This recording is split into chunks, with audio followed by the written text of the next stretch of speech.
When this episode drops, we'll find ourselves halfway through the month of October. And here in the US, October is marked as Breast Cancer Awareness Month. 1 in 8 women will be diagnosed with breast cancer in their lifetime. It just so happens that I happen to be that 1 in 8. Now, my journey started in 2017 and lasted 24 months. I don't talk about it that frequently because at this point, it's kind of in my rearview mirror. Of course, it's a part of my history, but not one that I dwell on. In fact, I wrote a book about it, and that's really where most of my observations and insights are contained. But with this being October, there are numerous insights that I took away from that experience that I do share during this episode. I would never wish this on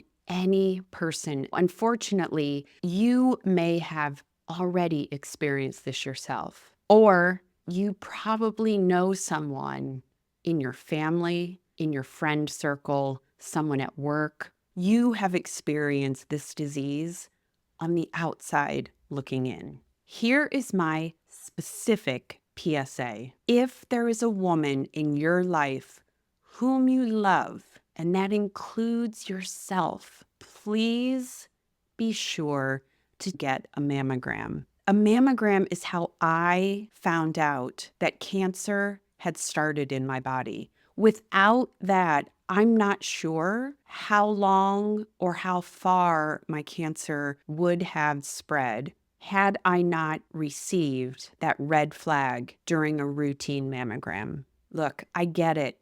Mammograms don't cure cancer, but gosh darn it, they give you the best odds at catching it early and treating it so that you will never have to deal with it again. Thank you so much for letting me share my thoughts during this October Breast Cancer Awareness Month.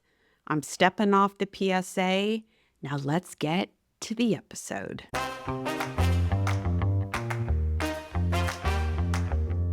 Welcome to the Pivot with Passion podcast. Hi, I'm Penny Castleman. I believe everyone is deserving of a phenomenal life. Regardless of where you came from, life is what you make of it. And when you learn to pivot with passion, your world explodes with opportunities. Go grab your favorite beverage and let's shake things up as we explore how to pivot with passion. Welcome, director. I hope that this finds you in a place of calm, a place of confidence, a place where you are ready to make an impact. Last week, I offered some suggestions on how to start 2025 off with focus, with intention, and with excitement. And if you haven't listened to that episode, hop back because I think you'll walk away with some good tools in your tool belt to help you slay 2025. One of the things that I asked during that episode was, what are you not going to accomplish this year? And sometimes that's a hard pill to swallow.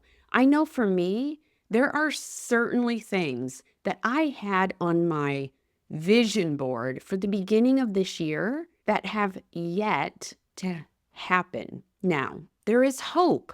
We still have over 2 months of this year to refocus and recommit to anything that we still have our sights set on and are intent on making happen. I want to ensure that along the way, we pause to honor the struggle. Whether you invited the struggle into your life by going after something new, by striving for more excellence in your life, going after anything that you have never done before. However, in either instance, you invited the struggle or the struggle found you. There are ways to honor the struggle so that we can keep moving forward. So often when people encounter struggle, it quickly shifts to external blame, right? I'm sure you have all heard people blame others for their problem, blame situations, blame the economy. And while, yes, there are so many factors that can influence any struggle that we face, we have to be aware that the only thing that we can control is ourself. So how can we approach the struggle and actually honor it as we move through it? Now, when I was going through my cancer journey, I could have easily thrown my fingers out and gotten mad at my genetics because, in truth, I inherited a defective gene which predisposed me to getting cancer.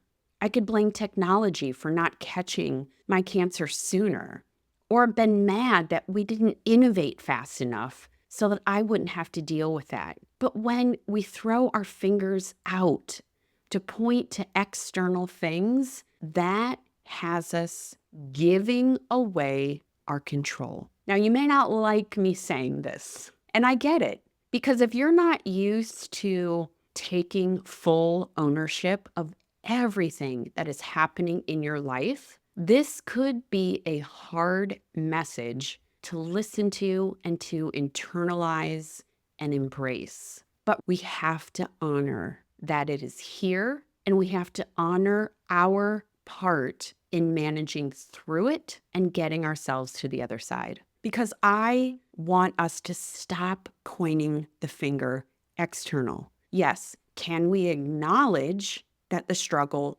found us? Can we acknowledge that the economy isn't doing exactly what we think it should do? Can we point to the way other people drive, the way other people cut in line, or don't read signs in a store? We can acknowledge facts. But I want us to go inward to reflect on how we can embrace the struggle, honor it, and keep moving forward.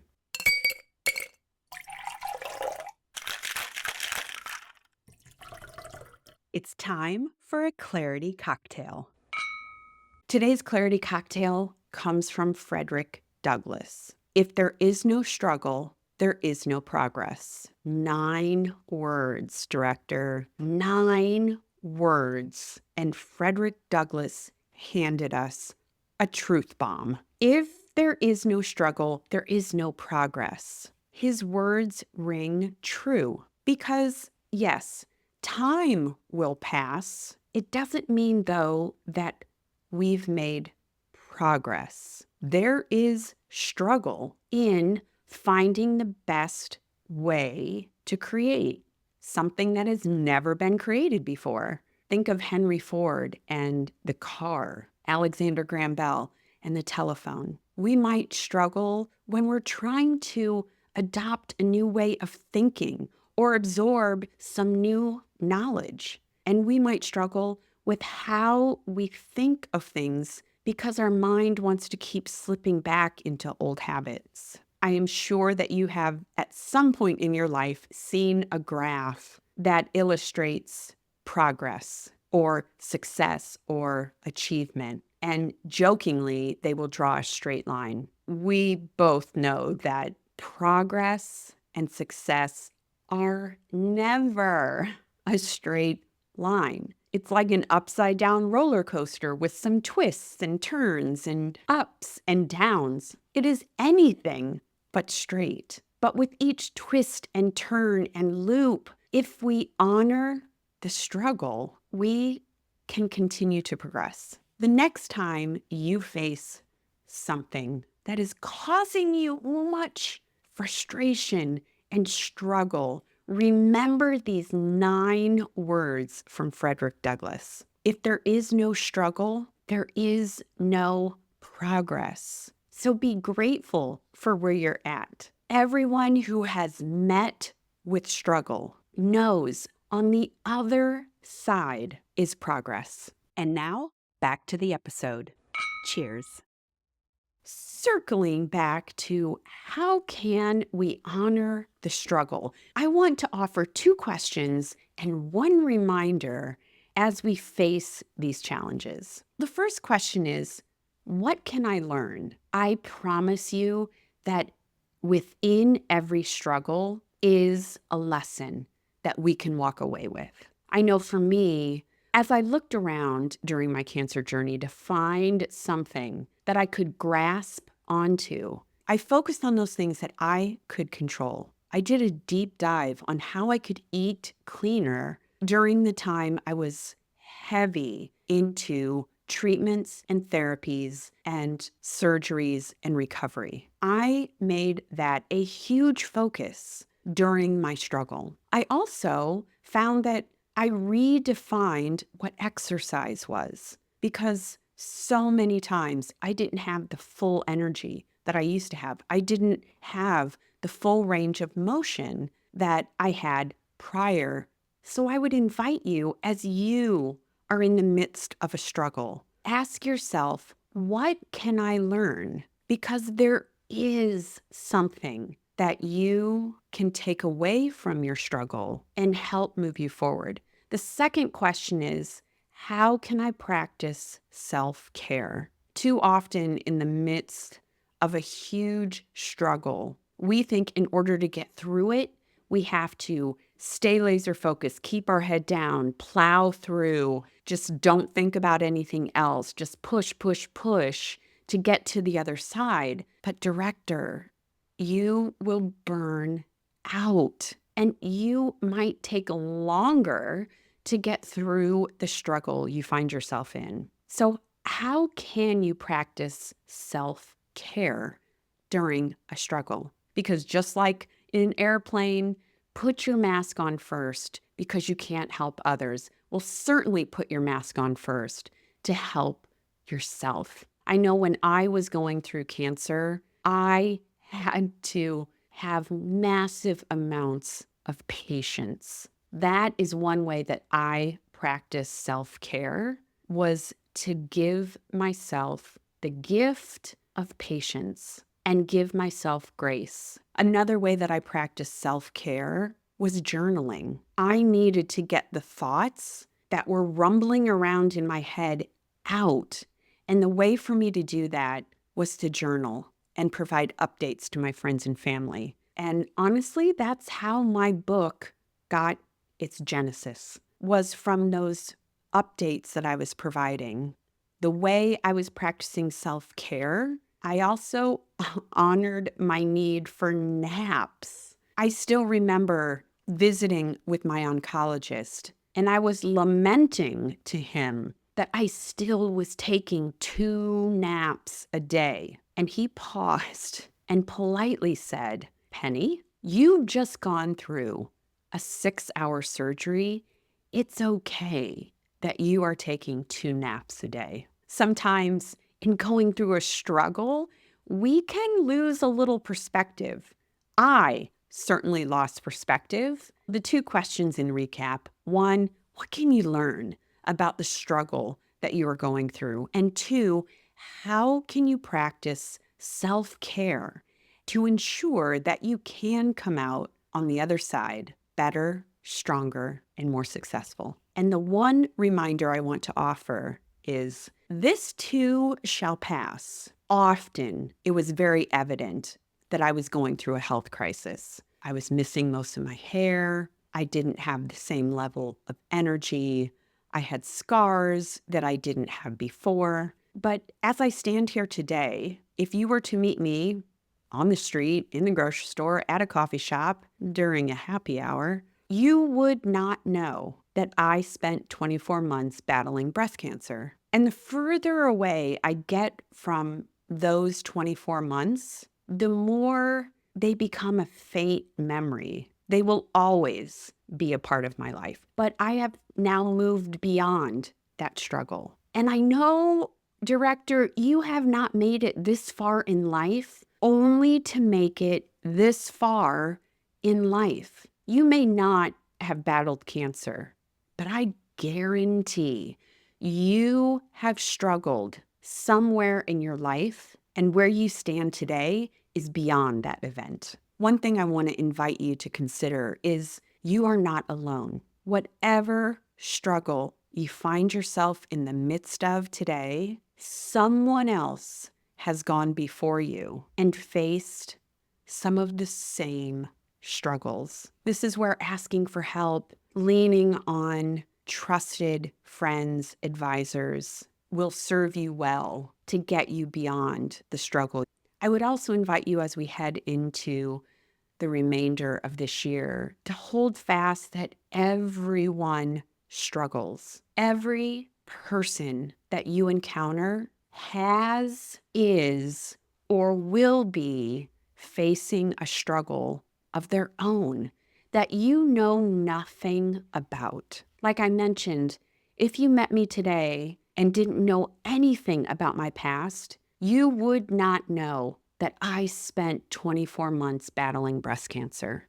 Every single person that you encounter, honor them for moving through the struggle with kindness, with compassion, with empathy. And remember that regardless of where you find yourself, look inward and take care of you. I know I brought up my cancer journey a lot throughout this episode, and I want to call out, please do not diminish the struggle that you find yourself facing. I heard it so often. I would meet people or gather with friends, and they would just in casual conversation complain about something they were struggling with and then quickly say, "Oh, I've got nothing on you. You are facing cancer." Here's the thing. I want to validate every struggle is real because it's happening to you. It doesn't matter what it is. You could be struggling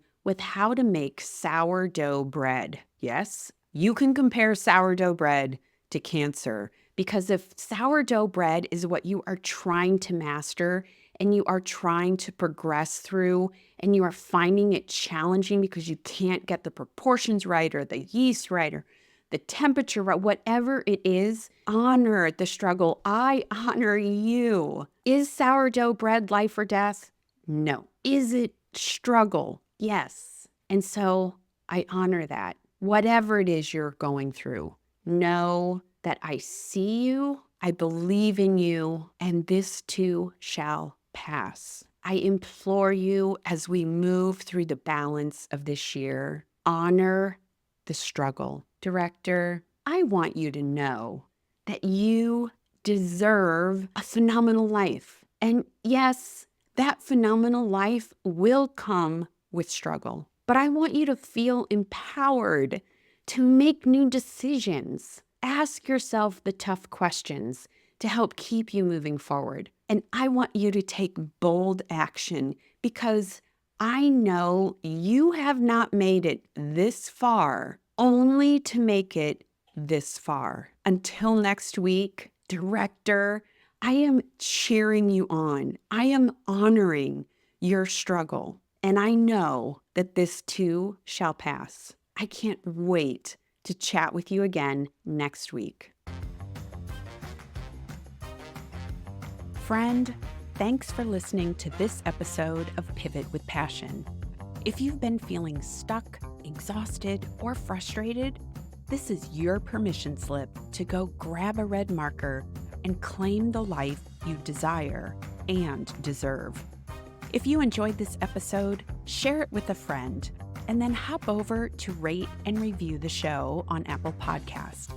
Because my goal is to put a red marker in everyone's hand, and I need your help to spread the word and make that happen. Until the next episode, go grab a red marker, get excited for your future, and make your first move to pivot with passion.